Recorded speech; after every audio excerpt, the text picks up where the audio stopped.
குழந்தை எப்பயுமே உள்ள அப்படியே ஒரு சந்தோஷத்தோட ஆமாமா. இருந்துகிட்டே இருக்கணும். என்னுடைய ரொம்ப க்ளோஸான ஃப்ரெண்ட்ஸ் பேர் சொல்ல விரும்பல. சின்ன வயசுலலாம் பாத்தீங்கன்னா, நாங்க குரூப்பா இருக்கும்போது, அந்த ஒரு பர்ட்டிகுலர் ஃப்ரெண்ட் இருந்தா, அந்த இடமே கலகலன்னு இருக்கும். அவ்ளோ ஹேப்பியா இருக்கும், அவ்ளோ சந்தோஷமா இருக்கும். கல்யாணம் பண்ணதுக்கு அப்புறம் பாத்தீங்கன்னா, அவன மாரி ஒரு சோகமான ஆள பார்க்கவே முடியல. அந்த குரூப்லயே அவன் தான் சோகமா இருக்கான். எப்பவுமே அப்படி தலைய தொங்க விட்டுக்கிட்டு எல்லா கேங்லயும் இந்த மாதிரி ஒரு ஃப்ரெண்ட் ஆமா. இருப்பாங்கன்னு நினைக்கிறேன். பாவமா இருக்கு அவன பார்த்தா. அவன் அப்படிப்பட்ட கேரக்டரே இல்லம்மா அவன். டோட்டலா மேரேஜ் ஆயி, இப்ப குழந்தைங்கலாம் பெத்ததுக்கு அப்புறம், இப்போ ஒரு விஷயத்துக்கும் அவன் சந்தோஷத்த தள்ளி போட்டுக்கிட்டே இருக்கான். "ஏன்டா மச்சான் இப்படி இருக்கேன்னா?"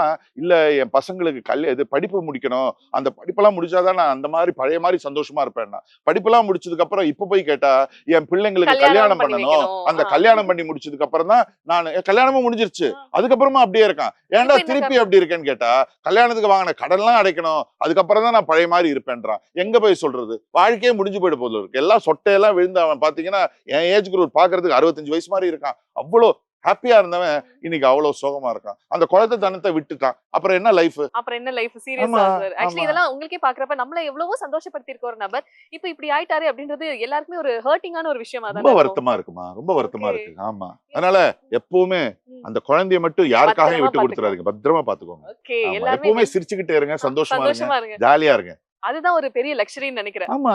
என்ன நடக்கணுமோ அது நடக்குமா? ம். என்ன நடக்கணுமோ அது நடக்கும். நம்ம கவலைப்படுறதுனால ஏதாவது சொல்யூஷன் இருக்கா? இல்ல எந்த கிடையாது. சொல்யூஷனும் கிடையாது. கவலைப்படுறதுனால ஏதாவது சொல்யூஷன் இருந்தா கவலைப்படலாம். சொல்யூஷன் இல்லன்னும் போது எதுக்கு கவலைப்படணும்? கவலைப்பட்டா பிரச்சனை மாறாது. மாறவே மாறாது. ஸ்ட்ரெஸ் தான் வரும். உடம்புக்கு தான் கெடுதல். ஆமா. அதனால ஜாலியா இருக்கணும். ஜாலியா இருக்கணும். அவ்வளவுதான். ஓகே. சூப்பர்.